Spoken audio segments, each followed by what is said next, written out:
When she saw that document in the corridor among lawyers at the UN building, her life changed forever. Nepal's first female Chief Justice, Sushila Karki, while representing her country in international court, would face not just a legal case, but a complex conspiracy by international powers seeking to tear her country apart, and she would carry the future of 30 million Nepali citizens on her shoulders alone. October 15, 2025, Tribhuvan International Airport, Kathmandu. Sushila Karki was preparing for the most important mission of her life. She would defend Nepal at the United Nations Human Rights Council. In her luggage were not just clothes, but also her country's honor. The crowd that came to see her off at the airport was impressive. Prime Minister Khadga Prasad Sharma Oli, all cabinet members, hundreds of journalists, and thousands of Nepali citizens. Everyone trusted her. "Sushila ji," said Prime Minister Oli, "you're going not just as a lawyer, but as Nepal's voice. If this case is lost, our country could face international sanctions, our economy could collapse, our tourism sector could end. The future of 30 million people is in your hands." This responsibility weighed heavily on Sushila's shoulders, but she was determined. "Prime Minister Saheb, I will prove Nepal's innocence. This country did not kill innocent people. I believe in this." On the plane, she reviewed her team sitting beside her. Ramesh Adhikari from the Ministry of Foreign Affairs, military history expert, Colonel Yaman Gurung, international law expert, Dr. Bidya Bhandari, and her trusted assistant Maya Sherpa. During the total 14-hour flight, she reviewed the files over and over again. The case was about civilian massacres during the 2001-2006 Nepal Civil War. International human rights organizations claimed that Nepal security forces had systematically attacked civilians, killing 17,000 people and forcibly disappearing 1,300 people. But the official documents in Sushila's possession told a different story. The Nepal army had engaged in legitimate defense against Maoist insurgents. Civilian casualties were unfortunately inevitable, but these were not war crimes, but natural consequences of war. When they arrived in Geneva, they realized how serious the situation was. At the airport, they were met not only by the Nepal embassy, but by world media. "Chief Justice Karki, is Nepal really innocent?" shouted the CNN reporter. "What will you say about 17,000 deaths?" came the question from BBC. "Are you afraid of international sanctions?" was Al Jazeera's question. Sushila approached the microphones maintaining her composure. "The government and people of Nepal are innocent. We trust in justice, truth, and law. All fair-minded people in the world will see Nepal's innocence."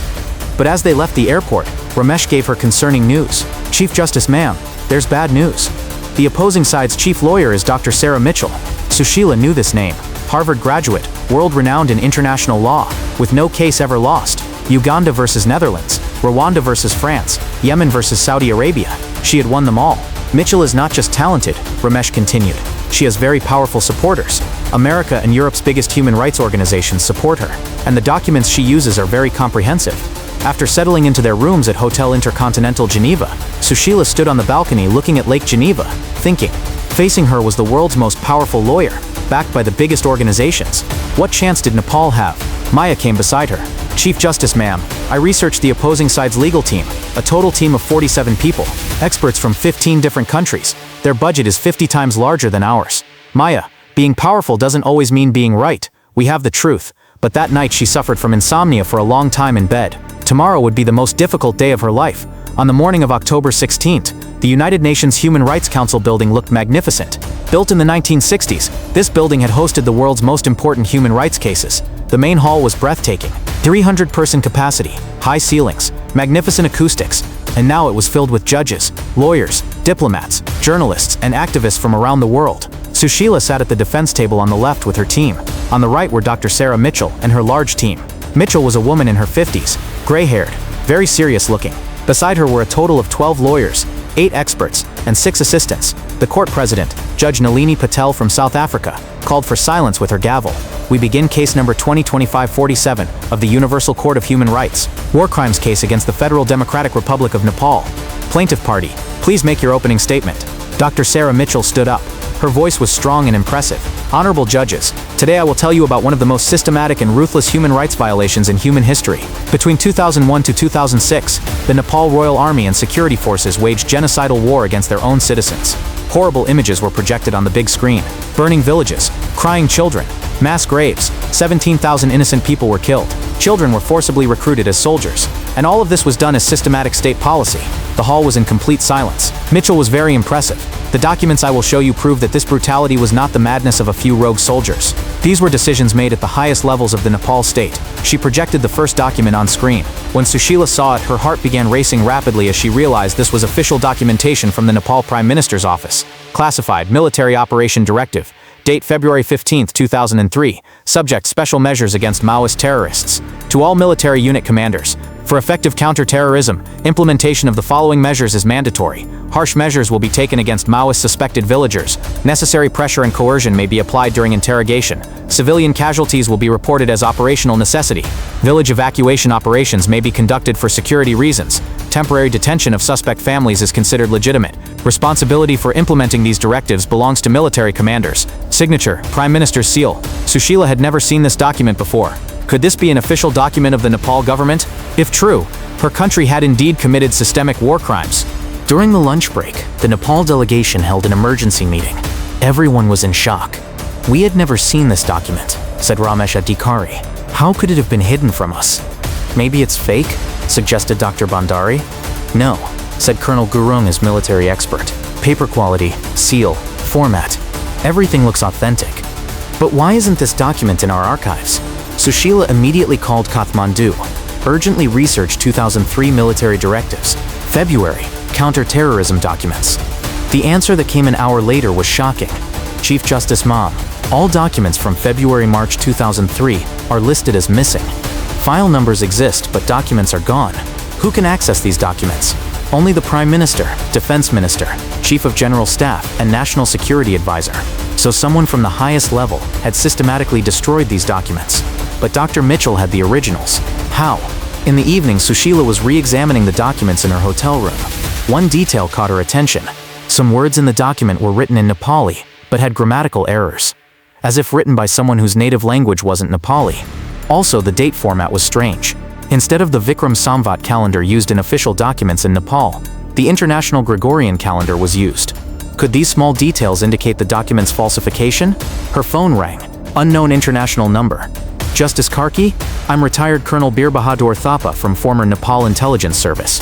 I need to talk with you about the documents shown in court today. How can I verify who you are? Tomorrow morning, inquire about me from the Nepal Embassy. I worked in Nepal military intelligence from 1998-2010. I know all the operations from 2003. What do you want to tell me? Some of these documents are fake, but some are also real. It's a complex situation. I need to speak with you face to face. Where? Tomorrow evening by the Jet Dough Fountain at 7 p.m. Come alone.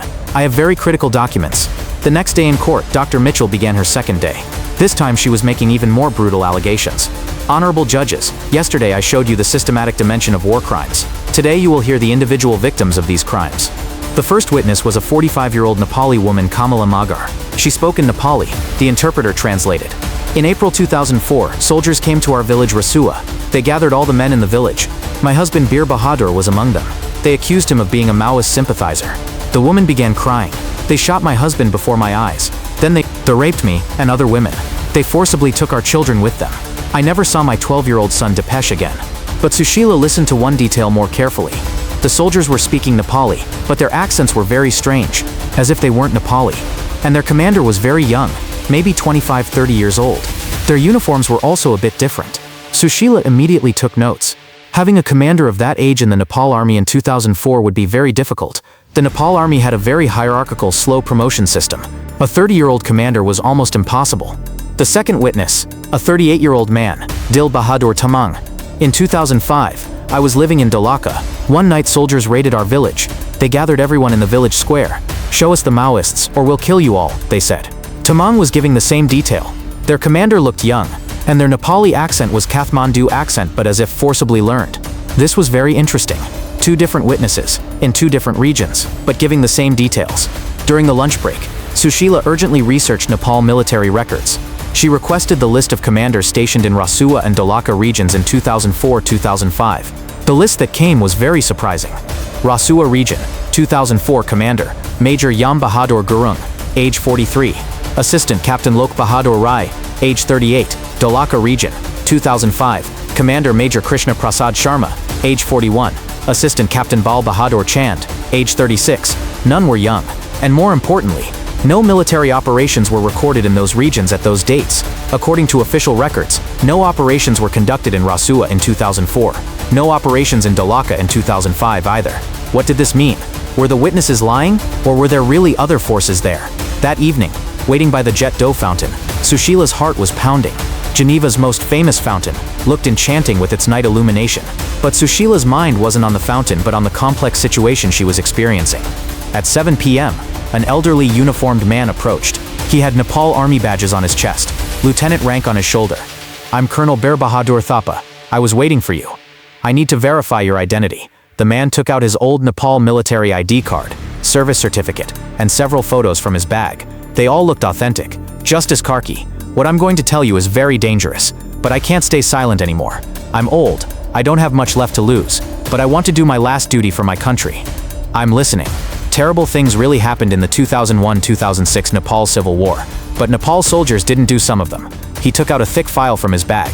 "Here are the real military reports from that period. I was an intelligence officer then. We recorded every operation, every clash. The documents looked old and authentic. Detailed maps, operation plans, casualty lists. None of the alleged massacres in Rasua, Dolaka, Gorkha were the result of our operations.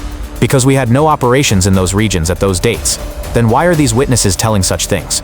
Because they really were attacked. But the attackers weren't Nepal soldiers." The colonel took out other documents. "Here are the real perpetrators." When Sushila looked at the documents, she was shocked. There were letters related to Indian Intelligence Service, RARO Research and Analysis Wing. Indian Intelligence Service was conducting covert operations to destabilize Nepal.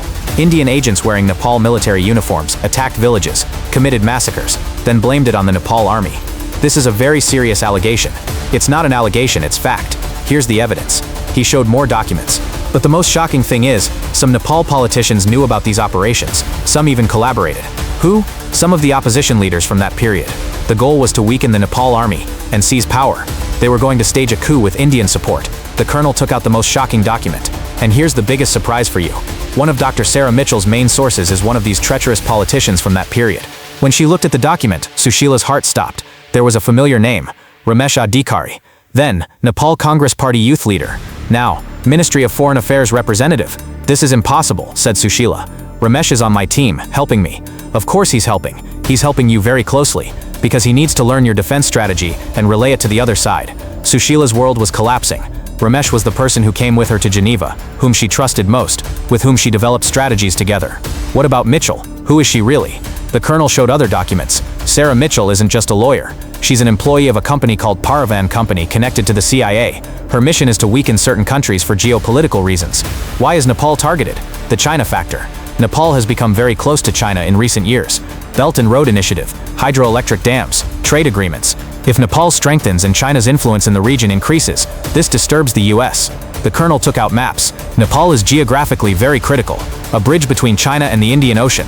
If Nepal remains strong, China's influence in South Asia increases. The US doesn't want this. What should I do? Present the real documents in court tomorrow.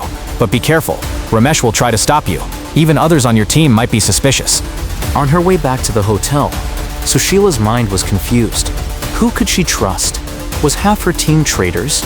When she entered the lobby, Ramesh was waiting there. He was smiling, but Sushila now wondered what was behind this smile. "Chief Justice, ma'am, I was very worried about you. Where were you? You weren't answering your phone. I was walking by Lake Geneva to clear my head. Let's discuss our strategy for tomorrow." Mitchell presented very strong evidence today. We might have to show flexibility on some issues. There it was. Ramesh was already suggesting concessions. What Colonel Thapa said was true. Which issues? It's hard to completely reject that 2003 directive document. Maybe we could say it was misunderstood or not implemented. "Ramesh, have you ever seen that document before?" A moment of hesitation passed over Ramesh's face. Very small, but Sushila noticed. "No, of course not. I saw it for the first time when Mitchell presented it, like all of us." But Sushila had caught him. Because last night when Ramesh was leaving his room, he had dropped a photocopy of that document from his bag.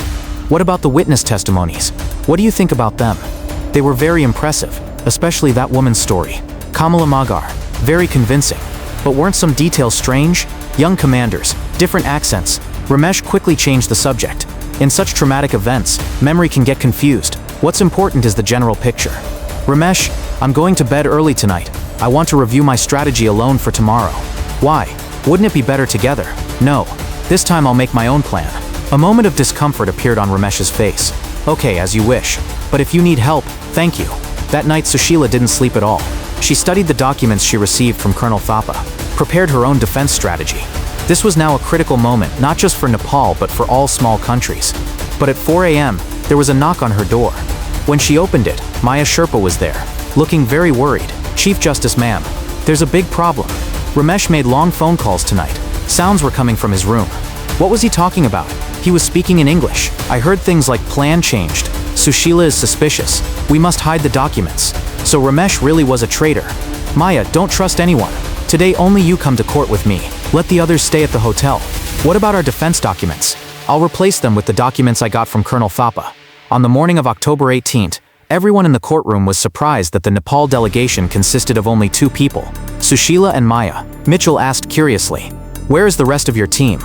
"I will conduct today's defense alone." Mitchell smiled, as if the job would be easy. Court President Judge Patel said, "The defense may speak." Sushila stood up. There was deep silence in the hall. "Honorable judges, today I will reveal to you not only Nepal's innocence, but also the real reasons behind this case." Surprise appeared on Dr. Mitchell's face. "First, I will prove that the 2003 directive document shown yesterday is fake." She projected new documents on screen. Here are the real documents from Nepal General Staff Headquarters from the same period. Date formats, language usage, official procedures are completely different. The hall began to stir. Second, I will prove that the events described by witnesses really happened, but the perpetrators were not Nepal soldiers. This time she showed more shocking documents. Indian Intelligence Service's secret operation plans, Nepal military uniform order documents, fake identity cards. These documents prove that the Indian Intelligence Service conducted provocation operations on Nepal territory under a project called Operation Confusion. Dr. Mitchell jumped up. "Objection. Where did these documents come from? The source is questionable." Dr. Mitchell's correspondence with CIA-connected Paravan Company. Dr. Sarah Mitchell is not just a lawyer. She's an employee of a company called Strategic Litigation Solutions. This company's mission is to weaken certain countries through legal means in line with U.S. geopolitical interests. The hall was in complete chaos. Journalists were taking photos, diplomats were whispering to each other. And now I will explain the real purpose of this case. She projected a large map. China's Belt and Road Initiative routes, Chinese investments in Nepal, hydroelectric projects. Nepal has developed strategic partnership with China over the last 5 years. This partnership threatens U.S. hegemony in South Asia. This case was opened to isolate Nepal in the international community, to stop Chinese investments. Judge Patel was trying to maintain silence with her gavel. But now I will reveal the most shocking truth. Not only external forces but Nepal's own citizens are involved in this conspiracy. She projected Ramesh Adhikari's correspondence with Indian Intelligence Service from 2003-2005 on screen. Here are the treacherous activities of Nepal Ministry of Foreign Affairs representative Ramesh Adhikari from that period. "He didn't just betray me today, he's been betraying his country for 20 years. Nepal journalists in the hall were shocked. Ramesh Adhikari was a well-known diplomatic figure. Dr. Mitchell was panicking. "This is slander. These documents are fake." "Fake?" Sushila showed other documents. "Are these fake too?" Mitchell's money transfers with Swiss banks, payments received from Paravan Company, meeting records with CIA agents. Dr. Sarah Mitchell is receiving a total of $2.3 million for this case. Where is this money coming from? From human rights organizations? Or from the US secret budget? The hall was now in complete chaos. Judge Patel was constantly trying to maintain silence with her gavel. "And now I will show you the biggest evidence." She projected an audio recording on screen. Ramesh Adhikari's phone conversation from last night. "Yes, our plan is working. Sushila hasn't seen the real documents yet. Yes, tell Mitchell, we'll definitely win tomorrow." The final step to bring down the Nepal government. When the audio recording ended, the hall was in complete silence. Just then the hall doors opened. Nepal security forces entered, followed by Ramesh Adhikari brought in handcuffs. "Honorable judges," said Sushila, "here is the person who betrayed the Nepal government. He has now been arrested under orders from Kathmandu." Ramesh was looking around helplessly. His mask had completely fallen. Dr. Mitchell stood up. "This is a scene. This is theater. It's against court seriousness. A scene." They walked toward Dr. Mitchell. "Dr. Sarah Mitchell, you are under arrest for Swiss banking law violation and money laundering." Mitchell was shocked. "This is impossible. I have diplomatic immunity." "No, you don't," said the Swiss police. "You are not on an official diplomatic mission. You are a private company employee." As Mitchell was being handcuffed, the hall was in complete chaos. Journalists had gone crazy, photographing everything. Judge Patel hit the table with her gavel. Court is adjourned for 2 hours. During the break, Sushila was answering journalist questions. "Justice Karki, where did you find these documents?" Nepal has real heroes, people who love their country, who can't hide the truth. Like Colonel Bir Bahadur Thapa. When did you learn about Ramesh Adhikari's betrayal? Last night, but my suspicions had started earlier. Will the US accept these allegations? The US will not officially acknowledge this operation, of course. But now everyone knows the truth. When court reconvened 2 hours later, Mitchell and Ramesh were gone. The plaintiff's lawyers had also withdrawn. Judge Patel announced her decision. The war crimes case against the Federal Democratic Republic of Nepal is dismissed due to insufficient evidence and damage to the plaintiff's credibility. The court finds that the Nepal government did not commit the alleged crimes. The hall gave a standing ovation. It was a historic victory for Nepal. That evening in her hotel room, Sushila was having a phone conversation with Nepal's Prime Minister. Sushila ji, you saved not only Nepal but all developing countries. The whole world saw how big powers manipulate small countries. Prime Minister Saheb, this was just one battle. The real war will continue. What do you mean? The US and its allies won't give up. They'll try other ways. Economic sanctions, media campaigns, creating internal unrest. We're ready. Now we know their games. After hanging up, Sushila was looking at the Geneva view from the balcony. She had succeeded, but at what cost did this victory come? A message came to her mobile phone. Unknown number. Congratulations, Justice Karki. Ramesh and Mitchell were just pawns. The real players haven't entered the stage yet. The real difficult days for Nepal are just beginning. Be careful. And what new dangers awaited Nepal? The next morning, newspapers worldwide had headlines. Nepal judge exposes international conspiracy. CIA-connected lawyer arrested. Small country defeats big powers. But the news on CNN worried Sushila. These developments in Nepal could negatively affect US-Nepal relations. Experts indicate that economic measures against Nepal could come. The crowd welcoming her at Tribhuvan Airport was even bigger. Thousands of people were shouting Sushila Didi Zindabad. Prime Minister Oli gave a speech at the airport. Justice Sushila Karki is a hero not only of Nepal but of all justice-loving humanity. She proved that small countries can also stand against big powers. But Sushila's mind was elsewhere. The X message she received in Geneva was still troubling her. When she got home, her daughter Priya and husband Dr. Arjun were waiting for her. "Mom, the whole world is talking about you," said Priya excitedly. On social media, Sushila Karki is trending. "Priya, this victory might be temporary. The real struggle is just beginning." Dr. Arjun was worried. "Sushila, the US won't easily accept such a defeat. They will take revenge." "I know, but there's no going back now. I will fight to the end to protect Nepal's independence." A week later, strange events began happening. Tourist reservations dropped 40%. Investment projects from China were halted.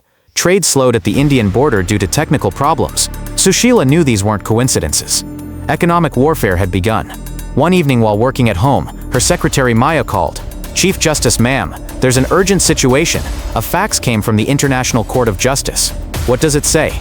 "A new case has been filed against Nepal. This time environmental pollution and human rights violation allegations." Sushila took a deep breath. So what X said was true.